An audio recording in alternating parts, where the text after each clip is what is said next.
When you have a new patient who is getting diagnosed with Parkinson's disease, how do you define for them what it is? I tell them it's a slowly progressive neurodegenerative disease, which means that a little part of your brain is slowly dying off. In Parkinson's disease, that's the dopamine producing cell, and that's what's giving you your symptoms.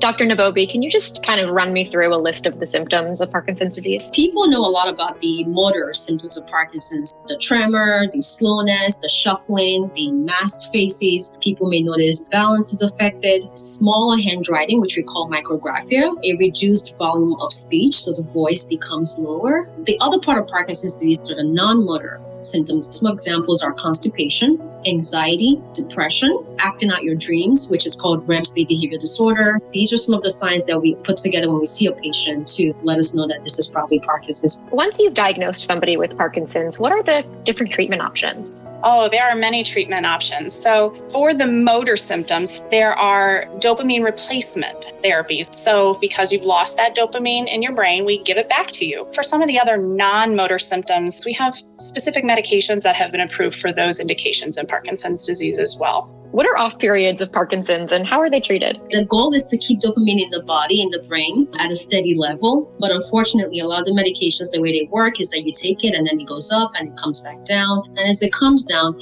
you see them go from moving and talking and to then going back to being slow and low voice. And so that's when you say, okay, now they're going off. And so the goal is to catch your wearing off periods, take a pill so that you don't completely wear off. Outside of medications, are there certain lifestyle changes that somebody could implement that will help ease the symptoms? Exercise is the big thing that I preach to all of my patients because it makes such a big difference. So unfortunately, at this point, we don't have any medications that are going to slow the rate of decline or stop the disease progression in Parkinson's disease. But exercise, when you do it, may have a beneficial effect in doing that. As long as you start exercising and keep it up, you can actually delay the balance problems that come for everybody at some point in Parkinson's disease. How important is it in terms of accepting the treatment or continuing the treatment? Is it to have a strong relationship with your neurologist? I think it's very important to have a good relationship with your neurologist. Having Parkinson's, it's not an easy ride. You're going to need all the support, and there's so many organizations out there